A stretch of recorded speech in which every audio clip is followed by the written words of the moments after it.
தீபாவளினா பளிச்சுன்னு ஞாபகத்துக்கு வர்றது பட்டு, பட்டாசு, பலகாரம் நான் ஞாபகத்துக்கு வர்றது மந்த்ரா கடலை எண்ணெய். அபார ருசி, ஆரோக்கியமான உடல் நலம். தீபாவளி அன்னைக்கு மட்டும் இல்ல, என்னைக்குமே கிச்சன்ல இருக்க வேண்டியது மந்த்ரா கடலை எண்ணெய் தான்.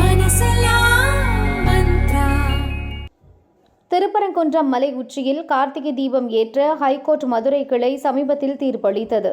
நீதிபதி GR சுவாமிநாதன் இந்த தீர்ப்பை வழங்கினார். அவரை பதவி நீக்கம் செய்ய வேண்டும் என திமுக, காங்கிரஸ் உள்ளிட்ட இந்தி கூட்டணி கட்சி எம்பிக்கள் 100க்கும் மேற்பட்டோர் பார்லிமென்ட்டில் வலியுறுத்தினர். நீதிபதி சுவாமிநாதனை பதவி நீக்க கோரும் தீர்மானத்துக்கான நோட்டீஸை லோக்சபா தலைவர் ஓம் பிர்லாவிடம் அவர்கள் அளித்தனர். எம்பிக்களின் இந்த செயலுக்கு முன்னாள் தலைமை நீதிபதிகள், சுப்ரீம் கோர்ட்டில் வழக்கறிஞர்களாக உள்ள முன்னாள் நீதிபதிகள் என 56 பேர் ஒன்றாக கையெழுத்திட்டு கண்டனம் தெரிவித்துள்ளனர். முன்னாள் சுப்ரீம் கோர்ட் நீதிபதிகள் ஆதர்ஷ் கோயல், ஹேமந்த் குப்தா, மெட்ராஸ் ஹைகோர்ட் முன்னாள் தலைமை நீதிபதிகள் சுப்பிரமணியன், சிவஞானம், பாட்னா ஹைகோர்ட் முன்னாள் தலைமை நீதிபதி நரசிம்ம ரெட்டி, அலகாபாத் ஹைகோர்ட் முன்னாள் நீதிபதி அரோரா, ராஜஸ்தான் ஹைகோர்ட் முன்னாள் தலைமை நீதிபதி அனில் தியோ கோயல் முதலானவர்கள் இதில் கையெழுத்து போட்டுள்ளனர். இந்த விவகாரம் குறித்து நீதிபதிகள் கூறியதாவது: லோக்சபா எம்பிக்களால் முன்வைக்கப்பட்டுள்ள குற்றச்சாட்டுகளுக்கு கண்டனத்தை தெரிவித்துக் கொள்கிறோம். இது தங்களுடைய கொள்கைகள் மற்றும் அரசியல் நிலைப்பாடுகளுடன் ஒத்துப்போகாத நீதிபதிகளை அச்சுறுத்தி அடக்கி ஆள நினைக்கும் ஒரு கொடூரமான முயற்சி. நீதித்துறையின் சுதந்திரத்திற்கான அச்சுறுத்தல். இதை அனுமதித்தால் அது நமது ஜனநாயகத்தின் வேரையும் நீதித்துறையின் சுதந்திரத்தையும் அறுத்துவிடும். எம்பிக்கள் சொல்லும் காரணங்களை விசாரணைக்கு எடுத்துக்கொண்டாலும் கூட பதவியிலிருந்து நீக்கும் நடவடிக்கைக்கு, அதாவது இம்பீச்மெண்ட்டுக்கு அது போதுமானதாக இருக்காது. அரசியல் ஆதாயத்துக்காக நீதிபதிகளை அச்சுறுத்துவது நம் அரசியல் அமைப்பு சட்டத்தின் அடிப்படை கட்டமைப்புக்கு எதிரானது.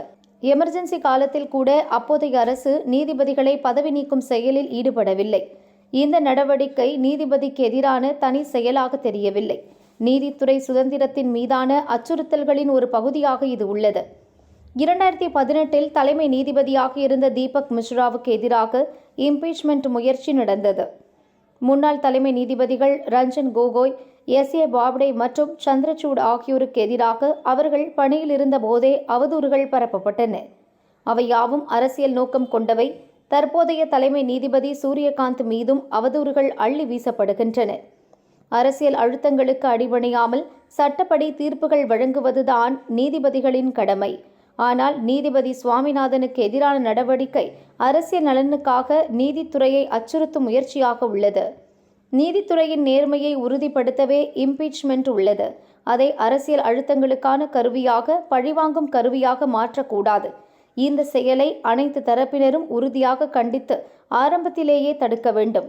நீதிபதிகள் அரசியல் அமைப்புக்கு பதிலளிக்க வேண்டியவர்கள். கட்சி சார்ந்த அரசியல் அழுத்தங்கள் அல்லது சித்தாந்த மிரட்டல்களுக்கு பதில் தர வேண்டியவர்கள் இல்லை. நீதிமன்றத்தின் தீர்ப்புகள் மேல்முறையீடு மற்றும் சட்ட விமர்சனங்களால் சோதிக்கப்பட வேண்டுமே தவிர பதவி நீக்க அச்சுறுத்தல்களால் இருக்கக்கூடாது என முன்னாள் நீதிபதிகள் கூறியுள்ளனர்.